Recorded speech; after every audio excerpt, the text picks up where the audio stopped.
82वां सर्ग।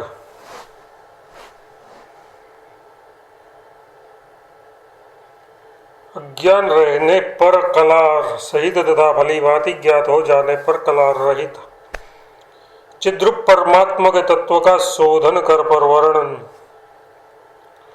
पूर्व सर्ग में बड़े विस्तार के साथ समस्त प्रपंच का वर्णन किया गया है तथा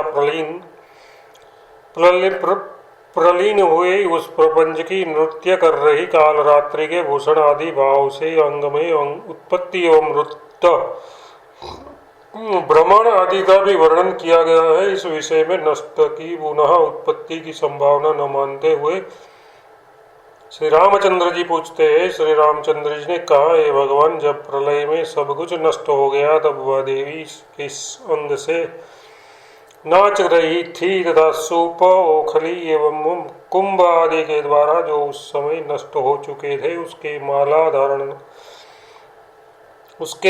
धारण का जो आपने वर्णन किया है वह क्या है? मेरे पूछने का तात्पर्य है कि नष्ट हुए सूप आदि की माला को जो उसने धारण किया था उसकी मैं कैसे संभावना करूं? तीनों जगत का नष्ट क्या हुआ, फिर काली की देह में स्थित क्या रहा और निर्वाण को प्राप्त हुआ? जगत पुनः आकर नाचने कैसे लगा? यथार्थ जब जगत नष्ट हो गया तो फिर वह स्थित कैसे रहा और जब वह निर्वाण को प्राप्त हो गया तब पुनः आकर वह नाचने कैसे लगा? ये सब कहना विरुद्ध प्रतीत हो रहा है। यदि परमार्थ दृष्टि से मेरे कथन में व्याघात लग समझते हैं तो ठीक है, आप वैसा ही समझिए, क्योंकि परमार्थतः चिन्मात्रेक रस परिपूर्णानंद सन्मात्र से अतिरिक्त स्त्री पुरुष आदि रूप जगत तथा रुद्र और देवी आदि का विभाग पर ये सब अत्यंत असंभावित ही है। यथार्थ उनके भेद की बिल्कुल संभावना ही नहीं है, परंतु भ्रांत दृष्टि से तो तनिक भी उसमें व्याघात नहीं है, क्योंकि ब्रह्म सत्ता से सर्वदा सतरूप जो वस्तु है उसके नाश और अविनाश के विशेष रूप का निरूपण नहीं हो सकता। नष्ट हुई वस्तुओं को भी स्वप्न में प्राप्ति देखी है। मर गए या बहुत दिन पहले जो भस्मीभूत हो चुके हैं उनका भी मुनि सिद्ध एवं ईश्वर आदि के प्रभाव से पुनरागमन प्रसिद्धि है। इसलिए जब तक अज्ञान है तब तक जगत के आकार का चित्त में सबकी दृष्टि में संस्कार रूप से सद्भाव रहने से अत्यंत भ्रांतिग्रस्त पुरुषों के द्वारा केवल जगत के रूप से सर्व जगत से युक्त एक मूर्ति मानकर रुद्र देवी आदि के उपासकों के द्वारा उक्त रूप से योग सिद्धि के प्रभाव से युक्त रूप का दर्शन हो सकता है। इस आशय को लेकर कहते हैं, महाराज वशिष्ठ जी ने कहा, श्री रामचंद्र जी, वह रुद्र परमात्मा न तो पुरुष है न स्त्री है, न उसने नृत्य ही किया है। सच कहा तो ये है कि भगवती काली और भगवान रुद्र ने ये दोनों ही जैसा कि मैंने आपसे उसका वर्णन किया है वैसे नहीं थे। वस्तुतः उस आचार के भी वे नहीं थे और न उनकी वह आकृति ही कुछ थी, किंतु जो कारणों का कारण है वही अनादि चिन्मात्र आकाश स्वरूप अनंत शांत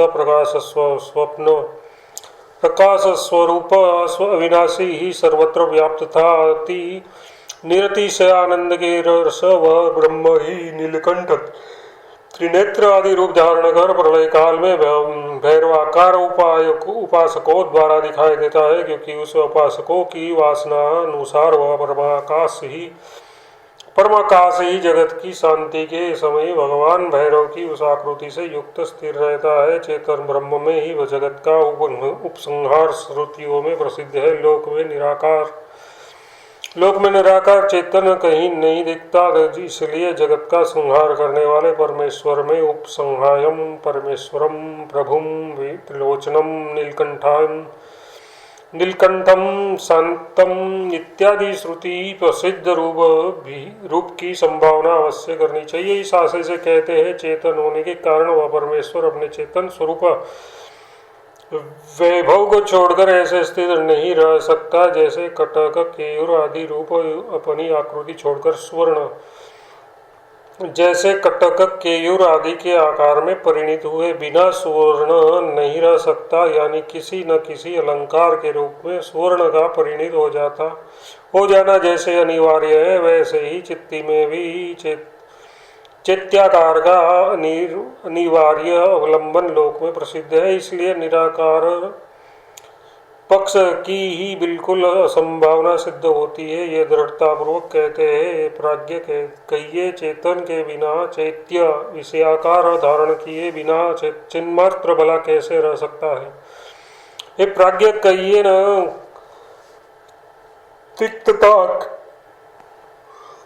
तिक्तता के बिना भला मिर्च कैसे रह सकता है। सविषयता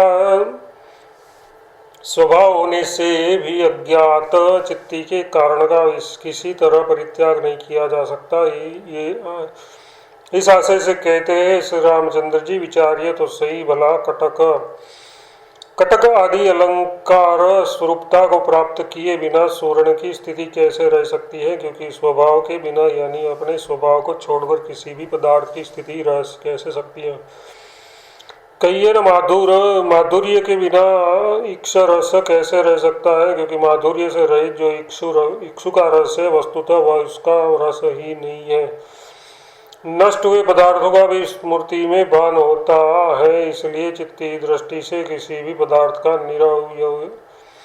निरवयनाश कहीं प्रसिद्ध नहीं है। ये कहते हैं चेतन शून्य जो चिन्मात्र है वस्तुतः उसे चिन्मात्र नहीं कहते,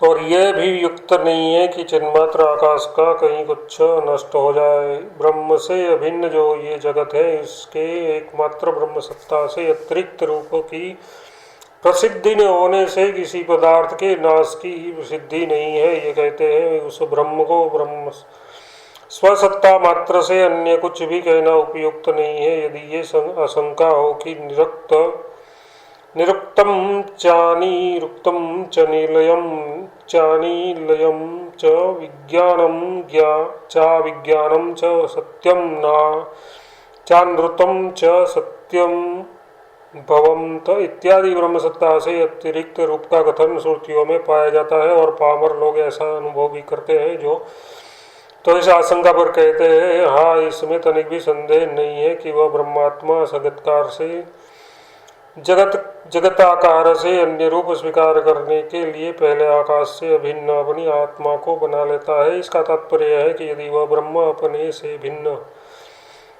अभिन्न आकाश को बना लेता है तो फिर उससे भिन्न दूसरा कोई रूप उसके द्वारा स्वीकृत कैसे हो सकेगा, अथवा सद्रूप अन्यत्व का संपादन न होने पर उसके द्वारा आकाश आदि की उत्पत्ति कही जाती है। इसलिए निरुक्तम चांतरुक्तम इत्यादि श्रुति प्रतिपादित मृत स्वरूप सद्रूप से अन्य है, इसकी सिद्धि किसी तरह भी नहीं हो सकती। तब कहिए जगत का स्वरूप क्या है। यदि ये कोई प्रश्न करे तो उसके इस प्रश्न का उत्तर यह है कि ब्रह्म सत्ता ही जगत का स्वरूप है। ब्रह्म सत्ता तत्व के अवबोधक प्रमाण के बिना लौकिक दृष्टि से जगत प्रलय आदि के आकार से ऐसे भासती है जैसे सर्पाकार से रज्जु भासती है, परंतु तत्व बौद्धिक प्रमाण के द्वारा तो वह यथार्थ रूप से भासती है। ये निष्कर्ष से योग उपसार करते हैं।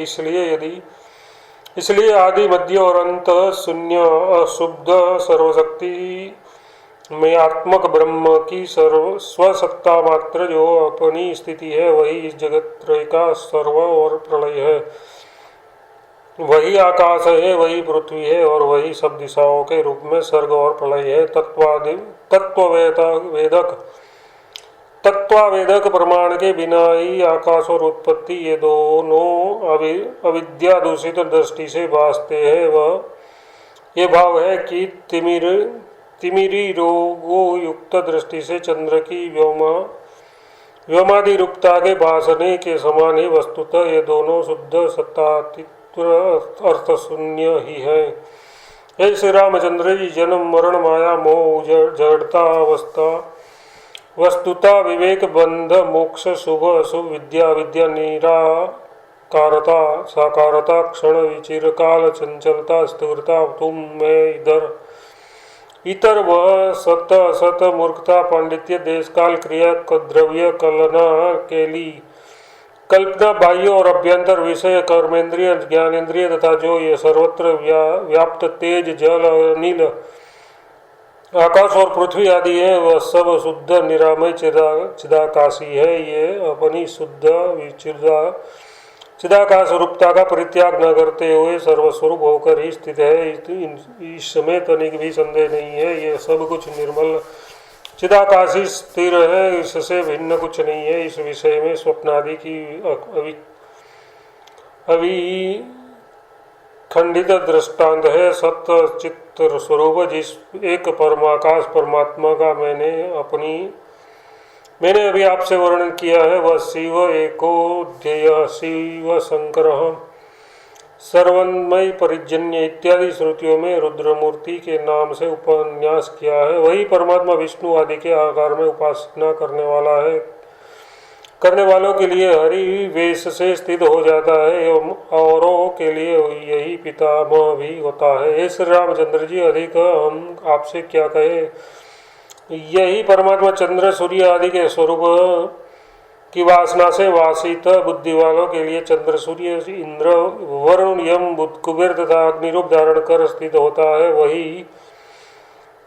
यही परमात्मा वायु मेघ और सागर के द्वारा तथा आतिताई काल की यही है। तीनों काल में जिस वस्तु की सत्ता विद्यमान है और नहीं है वह सब परमाकाश रूप परमात्मा ही है। श्री रामचंद्र जी, स ब्रह्म स हरिः सेन्दु सौरक्ष परम स्वराट स एवं विष्णु स प्राण स कालोग्नि स चंद्रमा स एवं सर्व यदर्भूतम यच्चत् भव्यम सनातनम ज्ञात्वा त्वं मृत्युत्मे नास्य यथा विश्यते। इस तरह श्रुति में प्रतिपादित जो ये विष्णु तथा पितामह आदि भाव अच्छी तरह स्फुरित हो रहे हैं वे सब के सब उस चिन्मय ब्रह्माकाश को उसके गुणादि उपाधि प्रयुक्त अंश स्वरूप है। अन्यथा ग्रहण करने वाली अविद्या द्वारा इस तरह की